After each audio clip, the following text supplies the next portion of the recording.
So I think it goes without saying that I have seen a lot of bad movies. I've seen bad Hollywood movies, bad Bollywood movies, bad Nollywood movies, bad old movies, bad new movies, bad popular movies, bad obscure movies, bad low-budget movies, bad high-budget movies, bad animated movies. And I've said this before, but I consider myself something of a bad movie connoisseur. Despite this, I've always found it difficult to identify the worst movie I've ever seen. I have a least favorite movie, boy do I, but even that I can't say is objectively the worst movie I've ever seen. Like, at least the camera was in focus.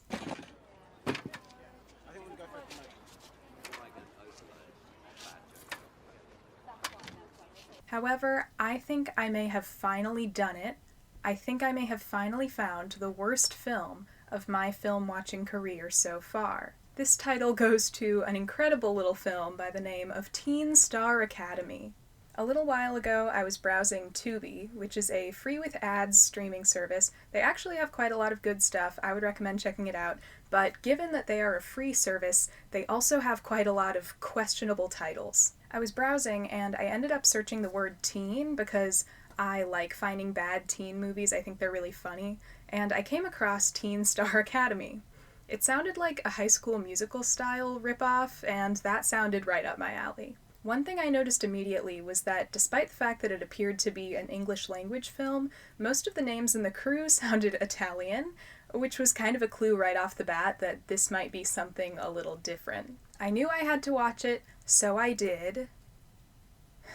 It's honestly hard to describe exactly what's wrong with the film, because really it's everything. Like the day after watching it, I was trying to describe it to my sister, and it just wasn't translating. She didn't really get it, because every second is so bizarre and incompetent that you kind of have to see it to believe it. So I am going to try to give you the condensed experience of watching this film, while hopefully adding some entertaining commentary. I'm sorry if this video ends up being really long, but I might just have to dissect this movie basically frame by frame. I also want to get into like the production and cast of the film, which is its own whole can of worms, but I think it might be funnier to address that after we go through the movie, so I'll save that for later. Basically, the second that the credits began to roll, I knew I had found something very special. I cannot take the Saturday. First of all, just about every name in the credits sounds like it was made up on the spot. John Savage, Blanca Blanco, Brett Roberts, Dr. Feel X. So we open on this very long montage of kids playing on the beach set to not very good club-sounding music. Saturday no more, nothing I can do. I'm washing away my fears, I'm thinking about my point of view. Get used to it, because probably a third of this movie is excessively long montages of kids doing stuff with no dialogue set to weird club music. Now, we enter a whole new level of badness as soon as the characters open their mouths. Some of them are really, really good. Yeah, the best are going to be the future students of our Teen Star Academy. Even without the awkward delivery, the dialogue is quite stilted and unnatural, almost as if it were written by non-native English speakers. So these two people, Brenda and Dr. Feel X, they pronounce it Felix, but I'm gonna call him Feel X, are teachers at Teen Star Academy, which I guess is a performing arts school or summer camp. It's not super clear. I have to say, every time they say Teen Star Academy, it kind of sounds like Keemstar Academy to me. This guy who seemingly works at this resort, restaurant, whatever this is, tries to recommend his little brother for the academy, and then knocks over all these cups. I thought he would become a character and we would see him again throughout the film, but we don't. This is the only scene he's in. If I grab this dog, I'll just... come on. As you can probably tell, almost all of the actors have various European accents. This appears to be an English language Italian production, made to look like it's an American or English film, which I didn't know they still did. I kind of thought we stopped doing that in like the 70s. After that brief scene, we cut to this sequence of kids in a dance circle. This is that kind of scene I mentioned earlier that has no dialogue, just weird club music behind it, and is excessively long. This scene is almost 4 minutes of just wordless child dancing. This instrumental background track is so repetitive and so constant, and it occurs so many times throughout the movie that eventually it kind of felt like I was being hypnotized.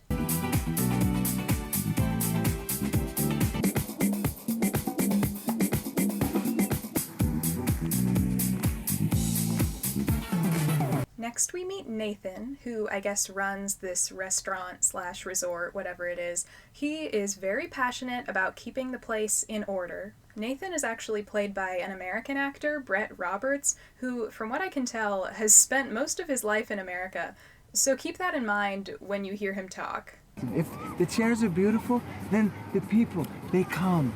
They spend money. They spend the money. Why is he doing a European accent? I don't get it. Nathan goes inside to answer a phone call. Just watch this scene play out. Bonjour, to the beach. Hello?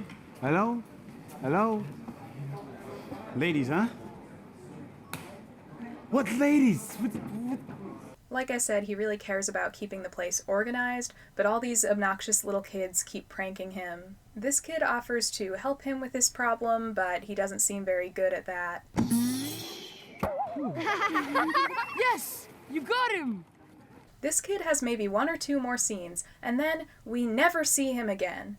We never find out what happened to him or his battle with these other kids. It's never resolved. Now we're back with Felix. I love this trying on hats scene. This one? Nah.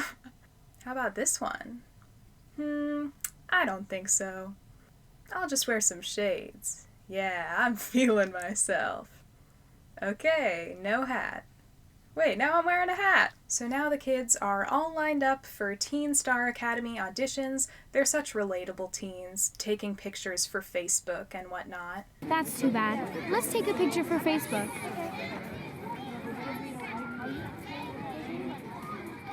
That's too bad. Let's take a picture for Facebook.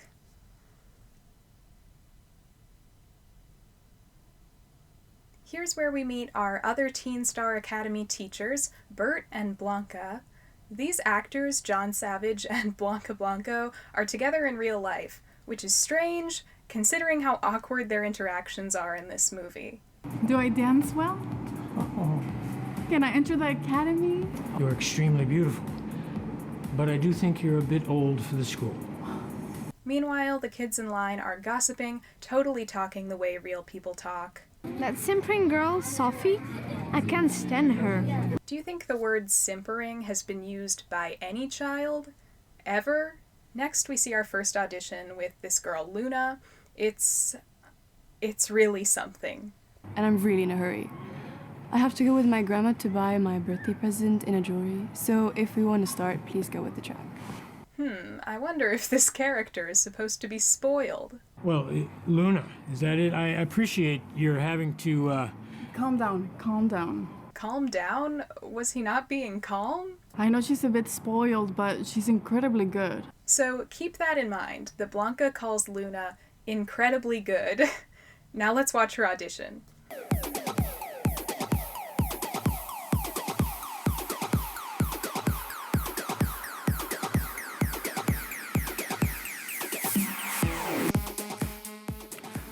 Well, she's not that bad. Yes. So, I get that she's auditioning for the modeling track or whatever, so obviously she's not gonna sing a song or do a dance or anything, but the only requirement for the modeling audition is to play a backing track, walk forward twice, and not really do anything with your face or body. Well, she's not that bad. Yes. She has to improve her scenic presence, but she's good. Yeah, I think we should give her a chance. She's not bad at all. At what? What exactly is she not bad at? So Luna's is the only audition we see in full. The rest we see snippets of in this soundless montage. It just has another generic dance track in the background. It also goes on for way too long. And I guess they didn't have that many kids who could actually do stuff because the majority of the montage is shots of the same 5 or 6 kids. Now we're back at the beach, and we find out that this kid, Luke, and Luna from before are boyfriend and girlfriend, and they're afraid of being put on different teams at Teen Star Academy, which does eventually happen. This guy comes up and flirts with Luna, and it causes some tension between the two boys, and this is brought up like once more in the film, but again, never actually gets resolved. Then the kids are playing on the beach, and this squad of leather jacket-clad bullies shows up. It's like West Side Story. It's kind of a Jets and Sharks situation. They have a dance battle with the Teen Star Academy kids, which eventually devolves into another excessively long montage of kids dancing to weird club music.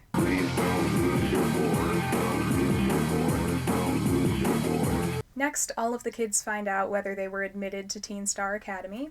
I don't know why Luna is like surprised that she got in, given that the teachers basically said right in front of her that they were going to admit her. Yeah, I think we should give her a chance. She's not bad at all. Well then, we look forward to seeing you. Then we have another excessively long montage of kids dancing to weird club music.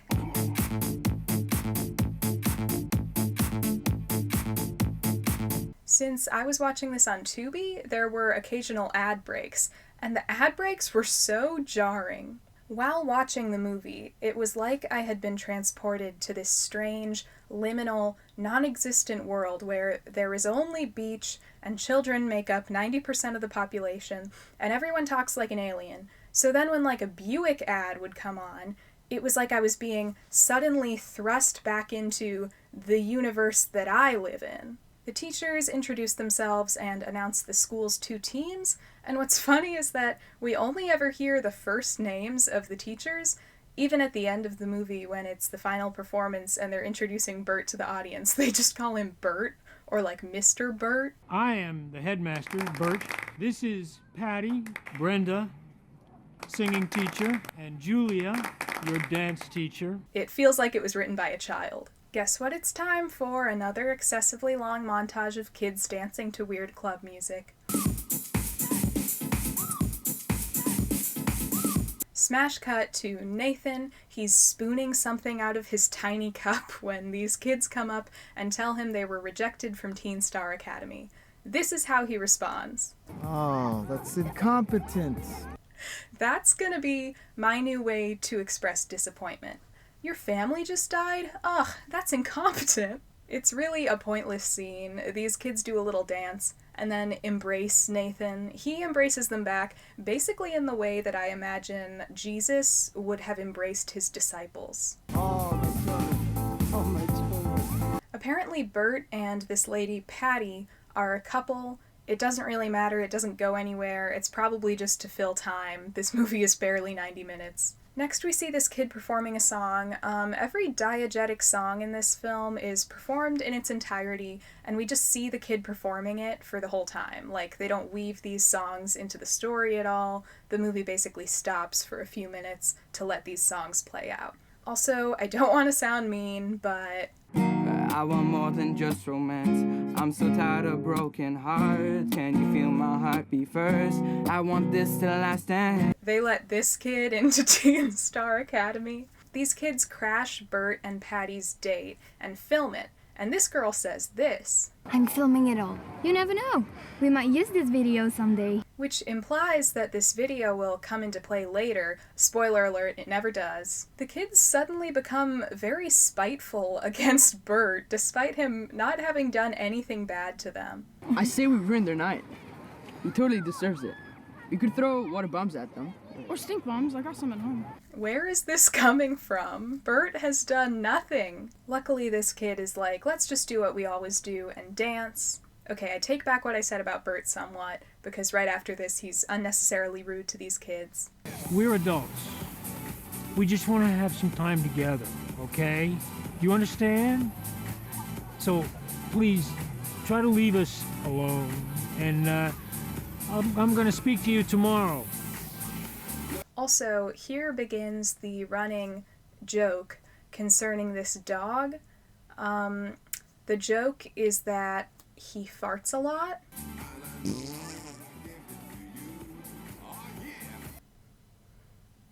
Next we see these girls. They say that it's White Outfit Day. Oh, I see that also you, Lisa. Remember that today is White Outfit Day. Letty, how can I forget? On Wednesdays we wear white. And the screenwriters really get a chance to flex their muscles in this scene. The dialogue is extraordinary. Wait, Oji, you're so pretty. Oh, thank you. Let's take a selfie. Next comes another one of those scenes in this movie where every second is a problem. Dr. Felix is singing by himself. I don't know if he was practicing or what, but then a few members of the green team come in. This is a music lesson, so I don't know what Luna, a modeling student, is doing here. Then Luke is like 1 second late, and everybody acts like he's committed a war crime or something. Where's Luke? I don't know. His phone's out. I know where he is. I mean, with whom he is. Don't be stupid. Hey, cut that out, cut that out. Oh, sorry, Professor. I was late because I had problems with my mom, and I couldn't tell you because my phone's out of battery. Also, Luke is on the red team, and the other 3 are on the green team. I thought the whole point of the teams was that they didn't have classes together. Like, that was a whole conflict between Luke and Luna being on separate teams. We get another sequence of another boy, Juan, playing a song on the guitar in full, just a full recording of the performance. It's not a horrible song. This kid is more talented than the last one. There are some funny lyrics, though. Staring at my white ceiling, staring at my white ceiling. Staring at my white ceiling. This girl in the modeling track invites her friends to meet her mom, who apparently is a top model. I organized a fashion show of the honor of my mom who was a top model. God, we get it, Letizia. Your mom is a top model. Then we're on the beach again, and Leather Jacket Gang is back, and they're flirting with Luna, and Nathan, the adult man, is like, whoever makes it to that boy first gets a dance with Luna. Then I say the first man to reach the buoy, the 100-meter challenge, wins a dance with the girl. Huh? What do you say? Yeah! Okay, maybe at the very least ask for consent from the child first, Mr. Adult Man. Luke loses, but we never actually see what comes of that contest. We just cut to a scene of Felix and Bert getting a sports car. This is barely a scene. I imagine one of the producers or actors just had access to a sports car, and the director was like, I have to have this in my movie. So now the modeling girls go hang out with Letizia's top model mom and have a little fashion show. I don't know about you, but I feel a little strange watching this long montage of very young girls doing a slow-mo modeling sesh where we're only supposed to focus on their looks. Now Luke and Juan are performing another song. Felix is listening, but he has to go, and right before he goes, he tells them to keep working and to not cheat. Keep on doing what you're doing for another half an hour, please. And don't cheat, okay? How exactly do you cheat at playing a song on the guitar? What's with this random Juan crotch shot? Felix meets with this woman, they talk about nothing, and it has literally no impact on the plot. Luke seeks some love advice from Blanca, who seems to be dealing with some internalized misogyny, I would say. Girls can be vixens sometimes. They love to be flattered. We cut to this kid playing the saxophone. Something about this amazing audio coming from this little kid who's definitely not playing the saxophone is so funny to me.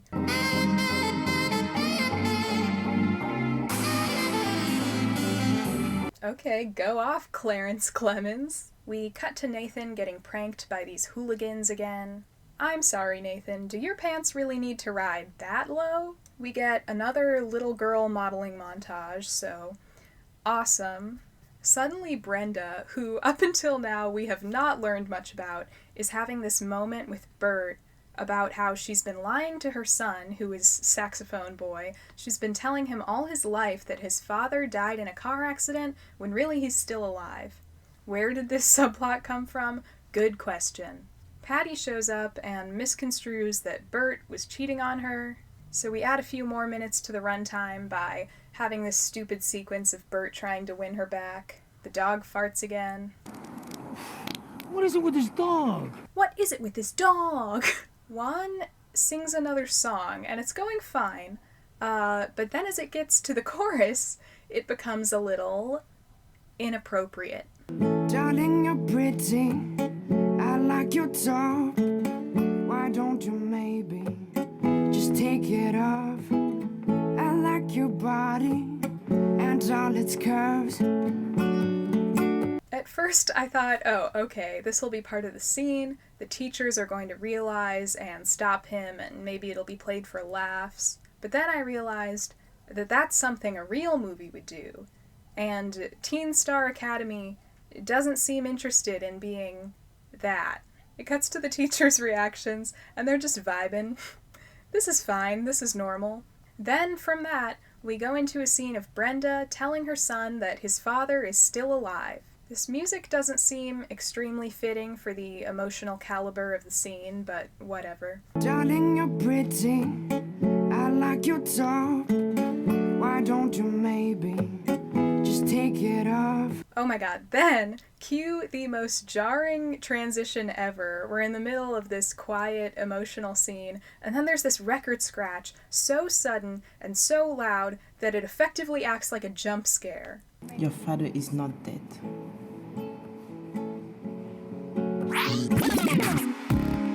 Guess what, baby? It's time for another excessively long montage of kids dancing to weird club music. This time, however, the soundtrack is provided by this girl.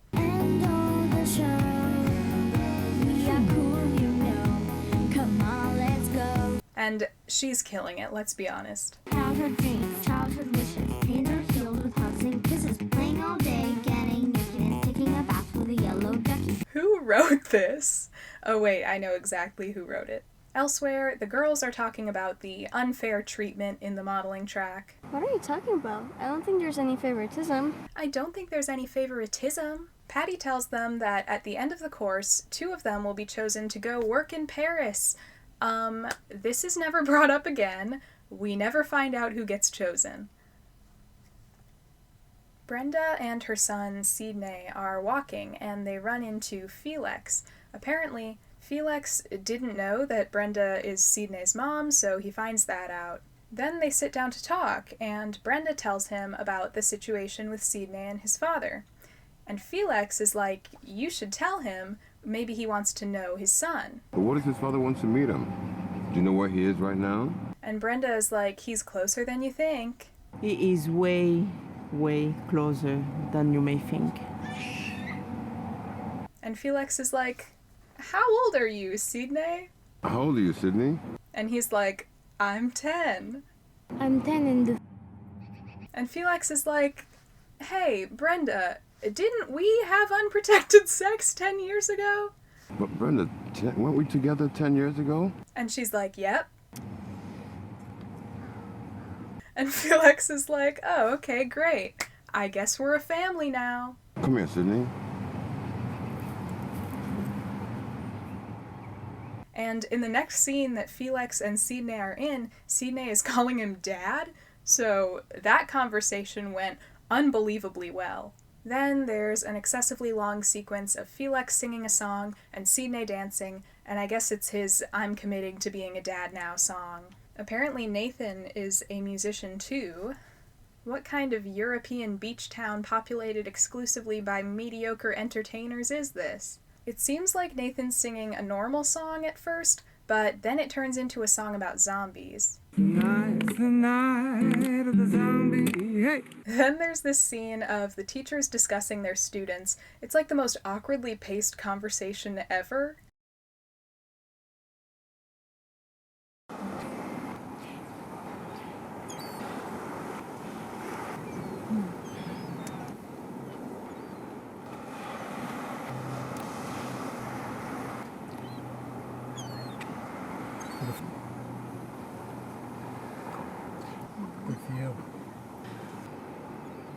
What's with all this dead space? Speed it up.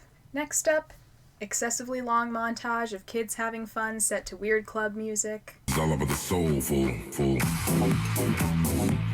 The dog farts some more. The kids keep pranking Nathan. None of this has any impact on the plot. Don't worry about it. Later on, these kids are playing a rousing game of toss the big stuffed bear around in a circle, and at the end of the scene, the little farty dog starts making love to the stuffed bear, and the kids laugh about it, and this is a funny, totally necessary scene.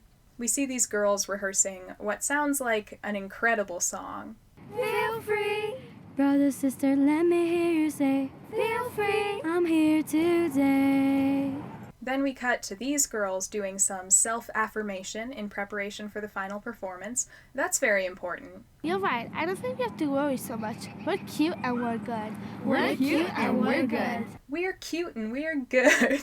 Luke and Luna, boyfriend boy and girlfriend girl, are having a moment when this bully kid who's been flirting with Luna comes up and flirts with her some more. I know you're probably anxiously awaiting the resolution of this subplot. You can keep waiting for the rest of your life, because this is the last we ever see of it. This is actually the last we see of any actual plotline in the movie, because the remaining 15 minutes or so are just the final performance with like no story at all. It kind of stops being a movie at this point. The final performance concert thing begins. For some reason we see it by like zooming into this TV screen. I don't know why this was necessary. There's no character watching TV whose point of view we're supposed to be seeing right now. This just adds another poorly layered visual effect. Once again, we only hear the first names of the Teen Star Academy teachers, which is funnier now that they're in the context of being introduced on a television program. The head of Teen Star Academy, Mr. Bird. Like, imagine you're watching one of those, like, filmed concerts on PBS or something, and they're introducing Bob Dylan. And they're like, and now, ladies and gentlemen, Bob!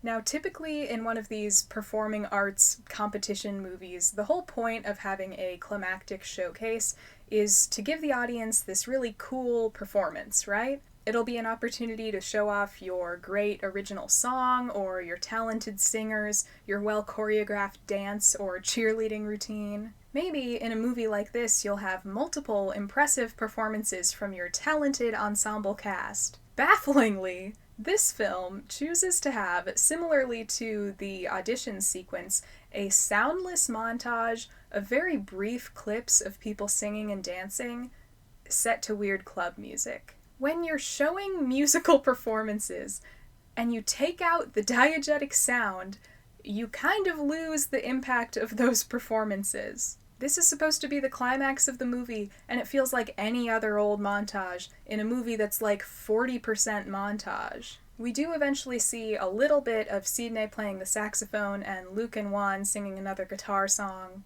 but those individual kids don't win or anything. The competition is between the two teams, so like why emphasize only those two acts when they're not uniquely meaningful in the story? We also see two adult men breakdancing in this montage. A, they're grown adults, and B, we've never seen them before up until this moment. Do these 30-year-old strangers attend Teen Star Academy? Bert takes an awkwardly long time to open the envelope, but he announces that the red team has won. And this means nothing. The movie has really not even made a distinction between the red and green teams. I wasn't rooting for either one of them. They're barely a part of the plot except for when they separate Luke and Luna. And this really means nothing because there's no aftermath. Nothing happens as a result of the red team winning. The movie is functionally over after this. There's just a 5-minute Dr. Felix number, and then the movie ends with, you guessed it, kids dancing on the beach set to weird club music. But not before John Savage gets to yell, "At the Teen Star Academy!" We do get a strange end credits scene of more of the dog farting, but there's actually a shocking plot twist that it was just kids making fart noises the whole time. A thrilling end to a thrilling mystery. And the end credits credit the actors by replaying clips from the movie, like previously on the movie you're watching right now. And that's it. We made it. We have survived. Teen Star Academy. Oh, you thought we were done? Oh no. No. Naturally, as soon as I was done watching this movie for the first time, I had some questions. Who made this? Why made this? Where made this? My third question was answered in the credits. The whole movie, I was very confused about where the characters were supposed to be. It appeared to be this beach land where like 80% of the population are dancing children, but apparently it was shot in Monte Carlo, Beaulieu-sur-Mer, and Menton. So then I'm like, okay, who made this and why? Enter director Christian Scardino and writer-producers Enrico Pinocchi and Francesco Malavenda. The director, Scardino, is actually pretty interesting to me.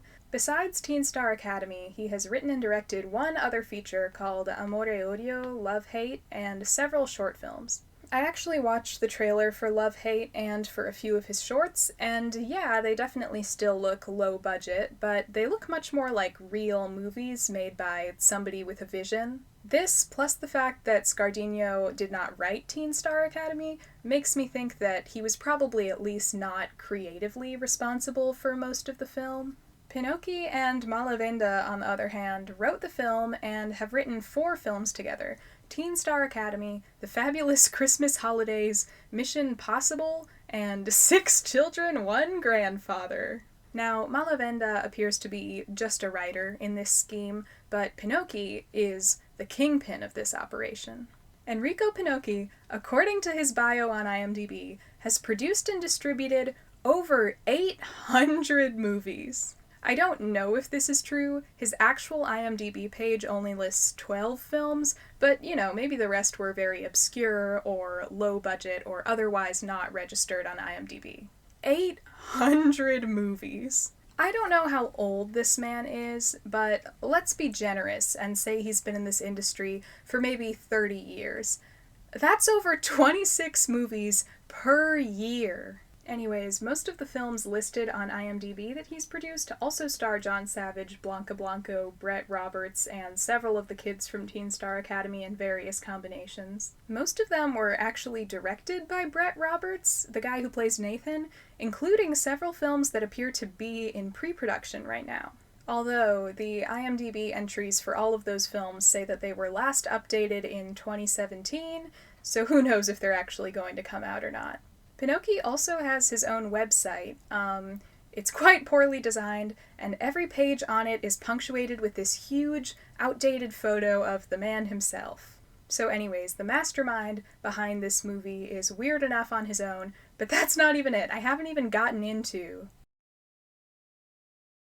Yeah, I have a whole conspiracy theory surrounding this movie. So as one would expect, Teen Star Academy does not have the highest IMDb score. It currently sits at a 4.1 out of 10 based on 196 ratings. There are also 24 user reviews, again, most of them about what you would expect. 1 out of 10, horrible. One of the most stupid trash movie I have ever seen in my all life. All the movie is low cost and no one of the actors are really good. Worst story and very bad actors. Is not possible to allow this types of trash movie enter in the cinemas. They have to reimbursement the tickets. It's a very shame movie. 1 out of 10. What is this? We have spent our money to watch the most stupid and ridiculous movie ever made. We stay inside the cinema for only 10 minutes, and then we went away because of a ridiculous story made with very bad actors and also without any sense of story. Our child was very boring, and we have requested our money back. Shameful thing ever made. 1 out of 10. Trash. This is classic low-cost trash movie made by amateurs without any professional knowledge requested. No story, no serious actor. Adriana Volpe. Ahahaha. The worst low-cost movie of the last 20 years. Shameful low-cost and stupid movie ever. Suggest to them to take some movie lessons before doing this junk. However, there are also quite a few glowing reviews, 8s, 9s, and 10s. And after reading a few of these positive reviews, something started to smell a little fishy to me. As a good Neapolitano love musica. All kinds of musica, from classical to moderna, and this is a film full of beautiful musica. Dr. Felix already know him not much, but now I appreciate it more. I was hesitant at first, but then I left the cinema happy. The story is just a way of singing is not the usual singers hear much and didn't know how to sing. I prefer little boys to try. Why you're rebel? No, you are stupid. If you do not understand, if you do not want to understand the world of young people, they are yours. I do not understand the horror genre. So I put on in a horror. I'm not going to see the horrors. You are stupid if you go to see the family musical genre and you do not understand them. If you do not have children, go see sexy genre. It's better for you. All the music is musica. The musical genre movie is a genre that you don't see much, but I love it. I love music, all the musica. Whenever a movie there is music I see it several times. This movie is full of rhythm and music, then I realize why. The end and the music of Dr. Felix that drags us with his infernal pace. Beautiful, stunning. I'm not 16 years but the music is beautiful to see. A film with 55 talented teenagers from all over the world selected in the most prestigious studios in Monte Carlo and Nice to attend its academic year at Teen Star will have the privilege of attending their lessons, listening to their advice and learning from best. And there are actors like Jan Savage and Brett Roberts and Blanco. A movie for young people who want to be successful, but that teaches success is not easy. You have to study and have luck too. 10 out of 10, nice film. Nice film, suitable for teenagers. Fun scenes with Brett Roberts, Interpretino, the owner of the bathing establishment that is caught by the kids with finito sketches. Beautiful soundtrack by Dr. Felix. A funny John Savage, different from usual, but very nice in the role of the Trekkie of the Academy. My kids liked it! Now, obviously, these are all in a similar style of writing, although given that this is a European film, I wouldn't be surprised if most of these reviews were written by non-native English speakers. It's not out of the question that they would just all write at a similar level of English. Even the negative reviews sound a little like that. But, as you may have noticed, we have some recurring phrasing in some of these reviews. First of all, there are 3 separate accounts that all include the name Renato in some form. Renatur, Renato 52036, and Renato Francischi. So that's quite the coincidence. There are several reviews that rebuke people for criticizing the film with the defense that it's a kids' movie, and therefore, I don't know, it's impervious to all criticism. I know that that's not an uncommon defense of bad kids' movies, but something about the way that so many of these reviews use that argument, and the way it's phrased, seems a little repetitive. Many of the positive reviews also talk about boys, like in such a way that it sounds like they meant to say kids, but maybe mistranslated as boys. Great for young boys, movies for boys, so many boys who want to grow, boys who love music, little boys who try. That one isn't irrefutable proof that those reviews are all by the same person, but it does seem odd that so many of them would contain that error. There are also 3 separate reviews that specifically mention there being 55 talented teenagers who train at the most prestigious studios in Monte Carlo and Nice in the film. Not only is that phrasing quite specific, but this is not information given to us in the film. It never mentions anything about there being specifically 55 teenagers, and it never actually mentions those locations except deep in the credits. It's almost like these are things that only people involved with the production of the film could have known. I am not saying that the production company left fake IMDb reviews for their own movie. But they totally did. Like I mentioned at the beginning of this video, I've always been hesitant to name a film the worst I've ever seen.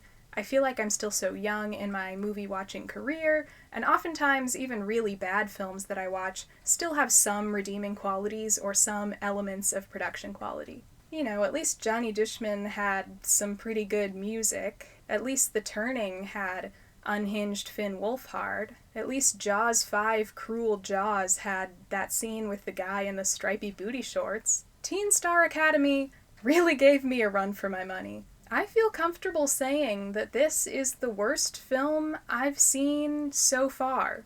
Probably not the worst I'll ever see, but the worst so far. This is one of those movies that feels kind of grimy.